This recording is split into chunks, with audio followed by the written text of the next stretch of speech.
I think we're good to go. Thank you, counsel. Thank you, Your Honor. May it please the Court. Good morning. My name is Andrew Crawford. I'm here on behalf of the appellant in this case, and I respectfully reserve 5 minutes for rebuttal. 5. Thank you, sir. Yes, sir.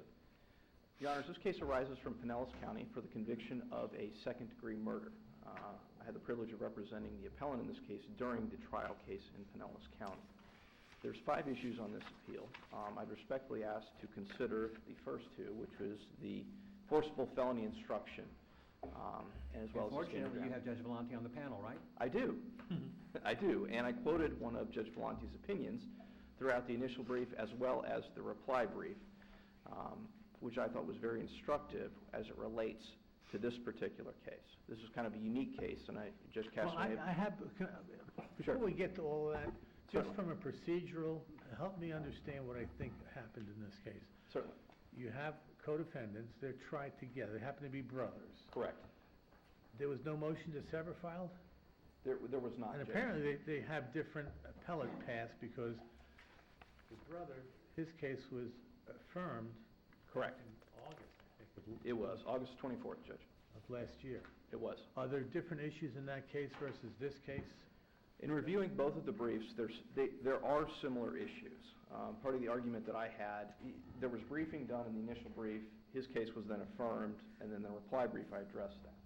I mean, theoretically, is there a problem with manifest injustice if we reverse something in your case that was raised in the other case, but that's already been affirmed? Absolutely not. The reason being is Sharon Green, the brother, was not the one that used deadly force. My client was. His brother. So the facts are materially different if you look at that, because he's actually the one that used deadly force, not his brother. Therefore, that would distinguish it from this case. Okay. And I think the law of the case would not apply. In this particular case, there were 2 boys, and they had decided, along with 3 others in a car, who decided that they wanted to take some cars for a joyride. All 3 boys testified at trial, including my client and his brother, the other 3 co-defendants, who were charged, 2 of whom were charged with third-degree murder. All testified that while Mr. Green, Gregory Green, initially exited the vehicle, as he approached the vehicles, he decided he wanted nothing to do with taking any of these cars. But he was also the young man who several days earlier had broken into this house and stolen the keys to these cars, and it was because he had these keys, which was why everybody was heading back there to steal these cars in the first place. Point of fact, Judge Morris, there was disputed testimony as far as that goes. Furthermore, the jury only found him guilty of second-degree murder, not of first-degree murder, as it relates to the car burglary, which is a very big distinguishment between the cases cited within the state's brief. There was some testimony as to that effect from Matthew Brown in the case, but there was also testimony contrary to that, and the state charged another boy named Keanu Washington with the actual burglary, not Mr. Green, the appellant. And then what you're about to do is go to the abandonment, Correct. right? And because he basically said, I got a weird feeling or something doesn't feel right, and he went back to the car. Correct. And he also... let me just ask my question, though. Certainly. I don't necessarily take that as an abandonment. I take that as I don't want to have a primary role here. I want to have a secondary role. I want to wait at the car and aid and abet and be a principal. Understood. There was also testimony as related to Mr. Green that he encouraged both co-defendants, or his brother as well as Jerez Walker, to stop and not go up to those cars. They both made the decision to do that. Furthermore, Judge Morris, clearly the jury did not buy the state's felony murder theory when they only found him guilty of second-degree murder and his brother guilty of manslaughter. They rejected the state's theory and found him guilty of a lesser included. So, by way of the jury verdict, the jury bought into and agreed with the abandonment defense. Otherwise, he would have been convicted of first-degree murder. Well, maybe so, maybe not. But the evidence shows that Mr. Lassiter took 7 rounds from a gun fired by young Green. Correct. And at least 2 of those rounds were both how they entered and the ballistics support the fact, an eyewitness basically too, said 2 of them were shot at him while the man was laying on the ground.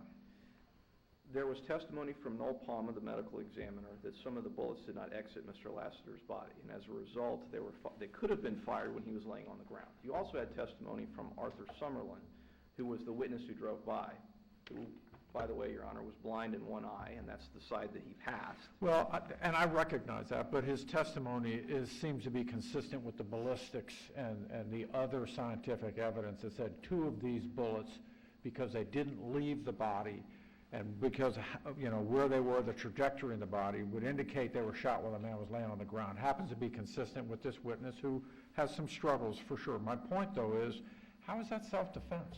It's self-defense, Your Honor, based on both of their testimonies, Mr. Green and his brother, as well as the other defendants. I mean, the evidence in this case was that Mr. Lassiter laid in wait in his car with 2 loaded handguns while having a blood alcohol limit, twice the legal limit, waited for these 2 boys, shot one of them. Mr. Green withdrew from the entire criminal enterprise, went back to the car. Here's his brother screaming. He's 15, 16 years old, weighs 5'4", 100 pounds. Here's his brother screaming, goes back. Mr. Summerlin testified when he pulled up and saw Mr. Lassiter on the ground, he still had the gun in his hand, was waving it around and pointing it. And that's exactly what Mr. Green and his brother both testified to at trial. That, Your Honor, is self-defense of another, which is precisely what happened in this case. Well, maybe as to the first 5 bullets, but the last 2 were really hard to put in the category of self-defense. Understood. He was firing, it was a semi-automatic gun, he was firing as quick as he could, and in order to release his brother. At least that's what he testified to during the trial, and that's what we argued to the jury. Now, as it relates to the forcible felony instruction of self-defense, fortunately there is numerous cases from this court and other courts, district courts of appeal, and the Florida Supreme Court. And what they make it clear is you cannot read the instruction if you're not independently charged with a forcible felony, which did not take place here. I realize this court and Judge Casanova, being on the per curiam opinion, wrote the Cook case, which takes issue with that case. It was cited throughout the proceedings below. It was cited throughout the state's brief, and I would like to address the case and how much. Doesn't Cook have an entirely different procedural posture? Absolutely, absolutely. It was a motion for post-conviction relief. Self-defense was not even raised at trial. Mr. Cook broke into a vehicle, a Good Samaritan, who was completely unarmed, went into that vehicle, and Mr. Cook stabbed him over 30 times and bragged about it, including 7 stab wounds in the back. Completely different scenario, completely different set of case that we have here. And in this particular case, we objected to the forcible felony instruction. We argued self-defense. And I would respectfully submit that Cook, based on the 3rd paragraph in that case, was limited to the facts of the case as to compare here. What this court and what numerous other district courts of appeal, as well as the standard jury instructions were in effect at the time, is that instruction is absolutely not to be given. In fact, Cook cites repeatedly to Santiago, which was, I think, Judge Volante's opinion. It was, which was quoted within. A well-reasoned opinion. It was a well-reasoned opinion, Judge Volante. That's why I included it in the initial brief and the reply brief, because it's one of the only opinions in Florida which really lays out when this instruction is appropriate and when it is not. That opinion did somewhat distinguish the Santiago case, but again, the facts is what's. It points out, at least in dicta, the argument that if you charge by an indictment, Correct. you don't have to charge principal theory for certain homicides, which is an understood rule in most criminal cases. It that is. you charge by. And so it's probably doing nothing more than reciting what is obvious in the context of as you're looking at a post-conviction relief case. Exactly. And you're evaluating whether or not a defendant has set forth a prima facie case or a facially sufficient case, or a case that can be denied either as being not facially sufficient or warranting an evidentiary hearing. Correct. Correct. And that's why it's different from this particular case, because procedurally it's completely different. Nonetheless, in the Cook case, there's a lot of quotes about how the forcible felony instruction should not be given or can be given in cases when the state indicts an individual and proceeds on a theory of felony murder, even though it's not alleged in the indictment. As this court knows, whenever there's a first-degree murder, the state can proceed on a premeditated murder theory or on a felony murder theory. Usually it's alleged in the indictment, and usually it's alleged if there's an individual crime, forcible felony, that's also usually alleged in the indictment, which did not take place here. The state made the argument below and made the argument on appeal that this was indeed a first-degree murder case. The problem with that argument is that the jury rejected that argument. Additionally, another distinguishing factor is Cook. Cook was convicted of first-degree murder. Gregory Green was not. As a direct result, the jury, during closing argument, the state not only argued the forcible felony instruction multiple times, it was put on an overhead during their entire closing argument for them to look at. They repeatedly highlighted this issue, and it basically destroyed Mr. Green's theory of self-defense. When they read this jury instruction, it's said to them multiple times, repeated to them over and over during closing argument, and shown on an overhead. I respectfully ask the court to reverse on that basis. Does the court have any further questions as it relates to the forcible felony jury instruction? I reserve the balance of my time. All right, thank you. Well, you reserved 5 minutes. You're only at 11, so you're leaving a few minutes on the table. That's understood. Okay. May it please the court, Jonathan Hurley representing the appellate, the state of Florida in this case. Just as a background, in addition to premeditated murder, the state proceeded on an alternative theory of felony murder.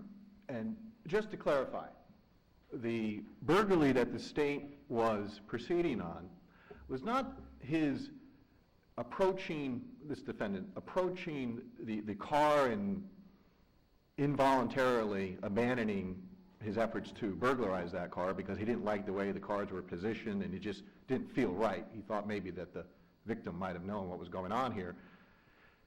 The felony murder burglary was his brother's burglary of the vehicle. That's the burglary that we're dealing with here. That distinguishes it from the Santiago case? Well, it distinguishes of what, in this case, what we're proceeding on, just so there's no confusion, because it seems to be, with the appellant's brief, confusion of what was being abandoned and what was not being abandoned. What was not being abandoned was the defendant's aiding his brother's escape following the commission of a burglary. That's the felony. But that's an independent forcible felony?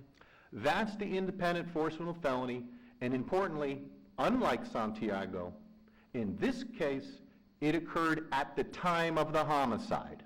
Okay? That's the distinction between Cook and Santiago. More importantly, this case, prior to direct appeal, proceeded, there was a motion to dismiss on stand-your-ground immunity. During that immunity hearing, the court found, and competent evidence establishes, that the co-defendant admitted he entered the victim's car with the intent to steal. There's no question that the co-defendant burglarized one of the victim's vehicles.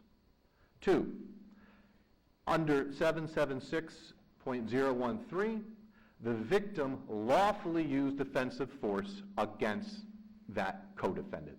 There was no illegal behavior on the part of the victim. He had every right, justifiable right, to defend his property in this case. 3, during the struggle... Although it's not well advised. I mean, he was a military veteran for how many years? And he's 20 years, something of that nature. sleeping in his car with a couple of weapons, waiting for the kids to come back because his car keys were stolen, rather than calling the police to do the job?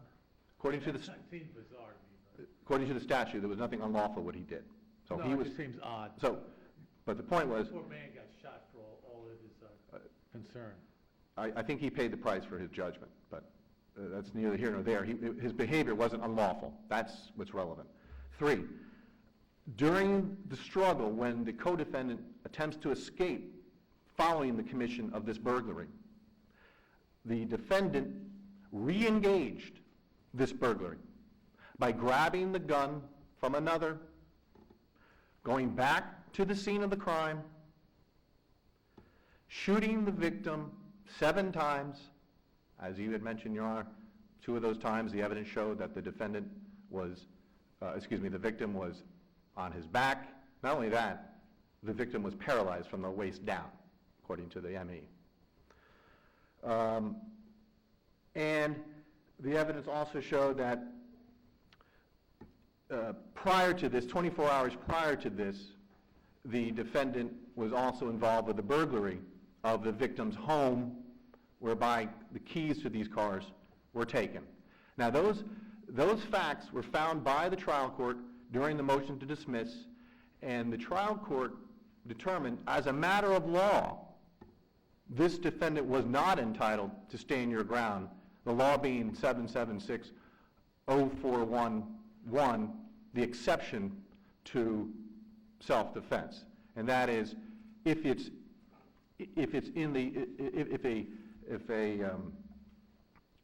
forcible felony, independent forcible felony is committed at the time, then as a matter of law, as a matter of public policy, we don't want people breaking into people's home, people's cars, the victim protecting themselves, and then during this, a struggle ensues, the victim is perished, and the defendant then can claim self-defense. We don't want that as a matter of public policy. It's hard to And imagine the legislature's clear on that. legislature contemplated that. Correct. So then this case comes up, the facts of this case in the trial court's ruling on the motion of dismiss comes up in a petition for writ of prohibition. This court denied that writ from the standpoint of whether or not there was sufficient facts to demonstrate there was an independent felony, forcible felony in this case. That's law of the case. That's been decided. We don't have to debate that anymore.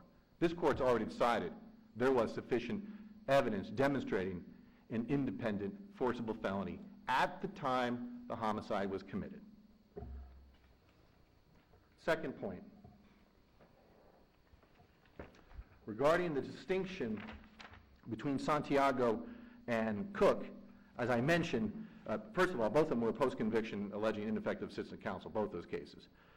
The distinction here was, as Cook cites, the principle enunciated in Santiago is that if a defendant claims that the forcible felony with which he has been charged was an act of self-defense and was the sole forcible felony that occurred during the criminal episode, the court may not give the jury instruction on forcible felony because identifying the act of self-defense and negates the defense, so on and so forth. That was the principle upon Santiago, which relied on Martinez, the Florida Supreme Court case.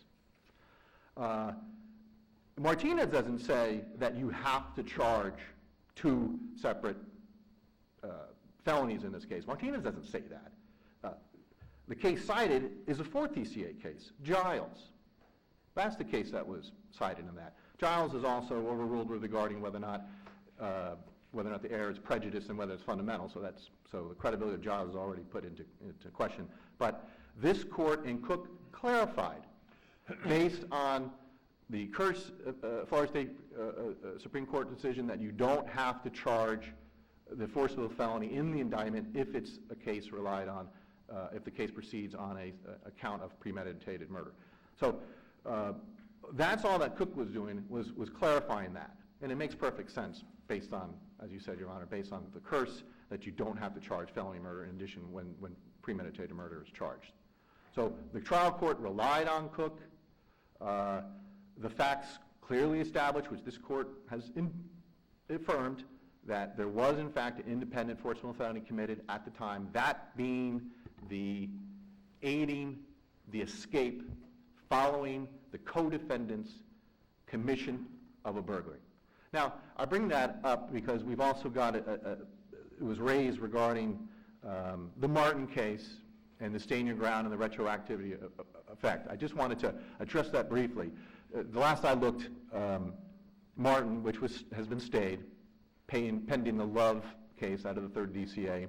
I believe oral arguments are on March 6th in the Florida Supreme Court with regard to that case.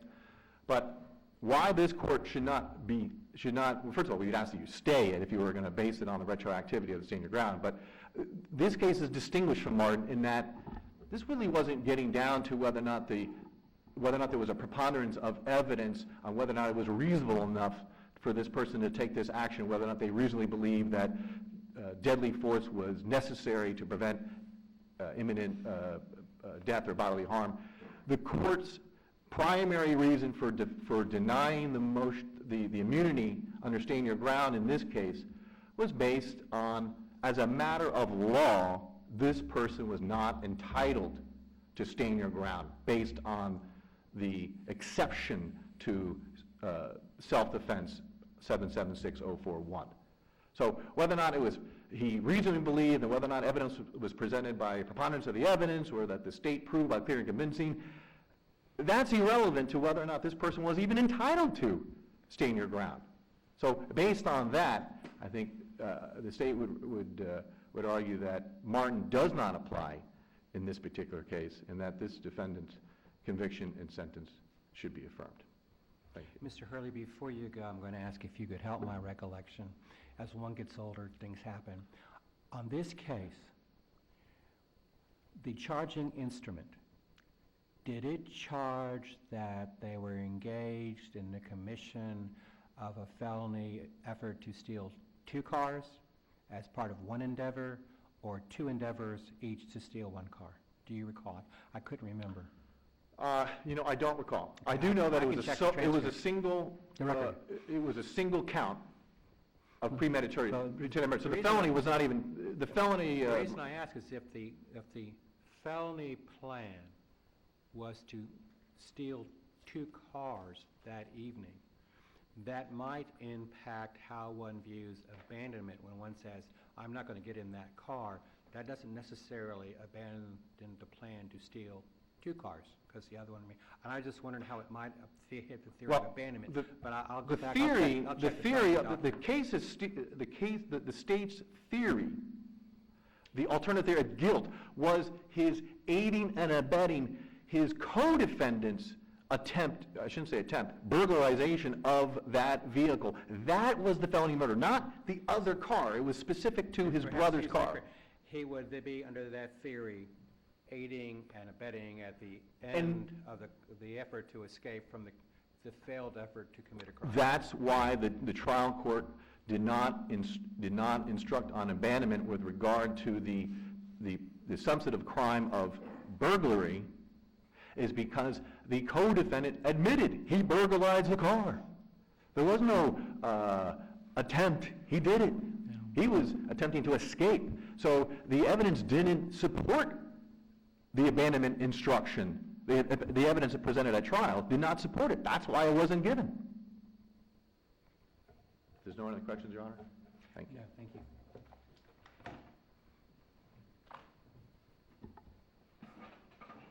I'd like to address a few points. The state's theory in this case was that Mr. Gregory Green was helping his brother to escape from what we alleged below would be an attempted grand theft auto. The state's alleging a burglary, we said grand theft auto.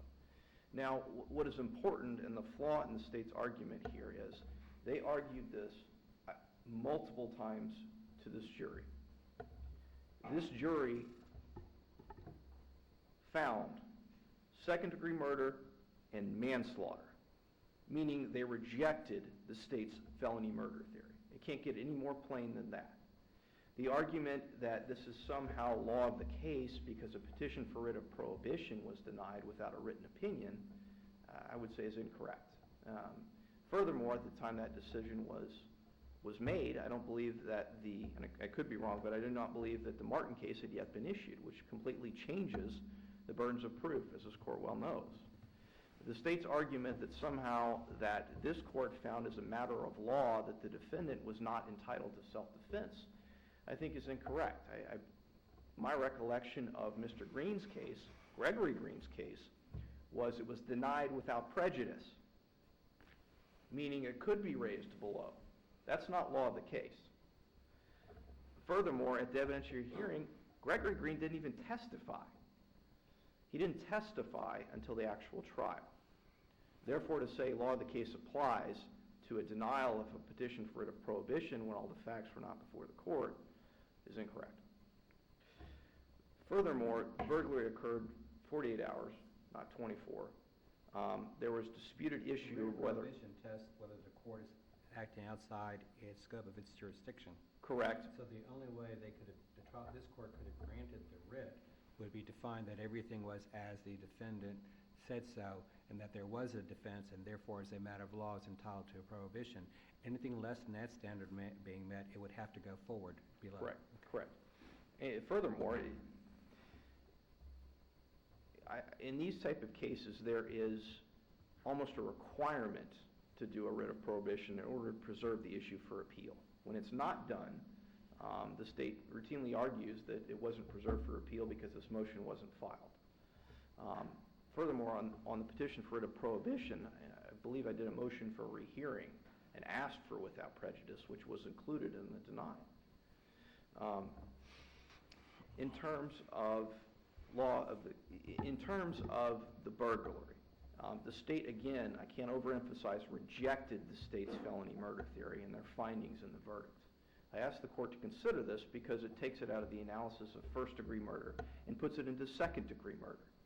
Well, the acquittal comes at the end. Correct? And the charging document comes in the beginning. Correct. And as I understand the case law, it's what theories are set forth by the charging document.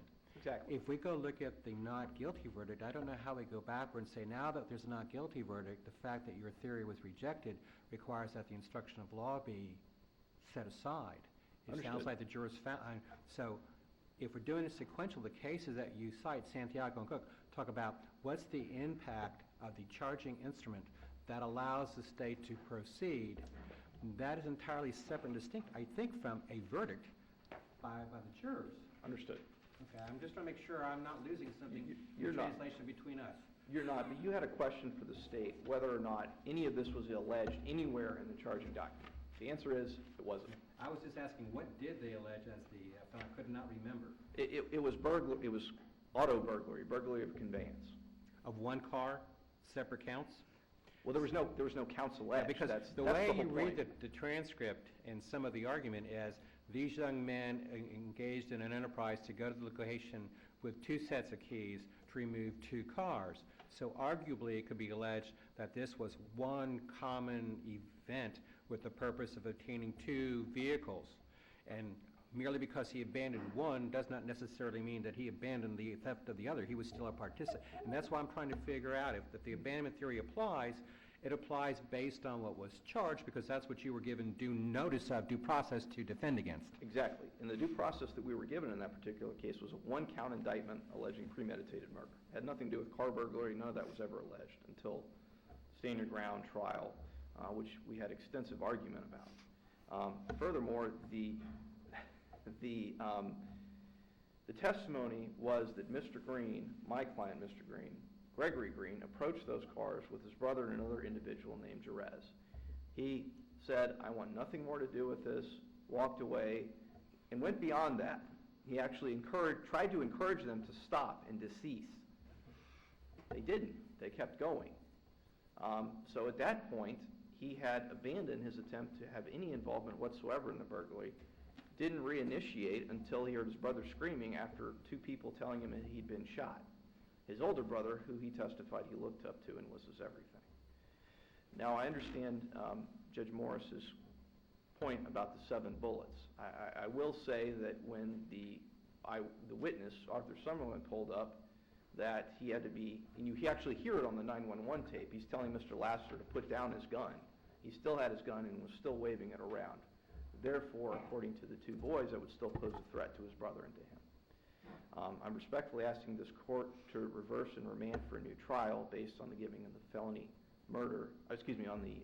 Well, it seems pretty clear that Lassiter was defending himself at that point because he was on the ground. His spinal cord has been severed by one of the first 5 bullets. Well, and he's getting 2 more bullets shot into him while he's on the ground. Dr. I don't know Palmer... about you, but I'd be waving a gun too if I had one. Well, I understand, Judge, but I don't expect you to be sitting in the car under the same circumstances that Mr. Lassiter showed himself.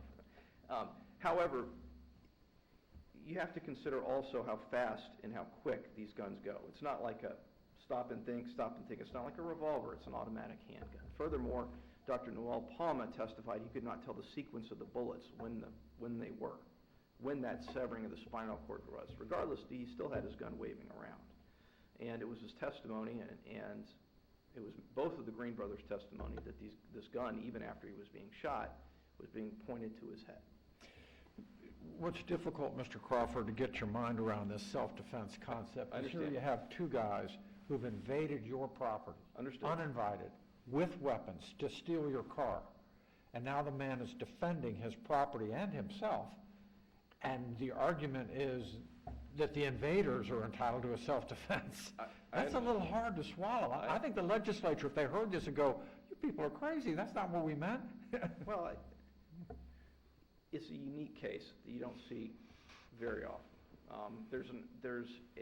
In one of the Florida Supreme Court opinions, there is an example of someone robbing a convenience store, and an innocent bystander comes and then breaks a bottle on the guy's head. And the Florida Supreme Court said, you can't claim self-defense under that scenario, but that's not the scenario we have here. We have a scenario where there was originally a common plan. We have a defendant who's very young, 15, 16 years old, makes a determination to go back and save his brother after he tried to prevent his brother from committing this common plan. Now, Judge Morris, you can't defend your property. You can't use violent action in defense of property. It's a Florida standard jury instruction. What we have here is someone who is in his car, sleeping, intoxicated, with two loaded handguns, waiting for two boys to come back. It goes back to the old law school analogy of a spring gun. It's not something, I respectfully dispute that that's something that the law allows an individual person to do. What you should do in this scenario is call law enforcement when you know something like this is about to take place, as opposed to taking the law into your own hands. I need to advise you your time has expired, Yes, sir. including the time that you left on the table. Understood. I respectfully ask the court to reverse based on what I previously argued, and certify conflict with Martin. Nice job, gentlemen. Thank you.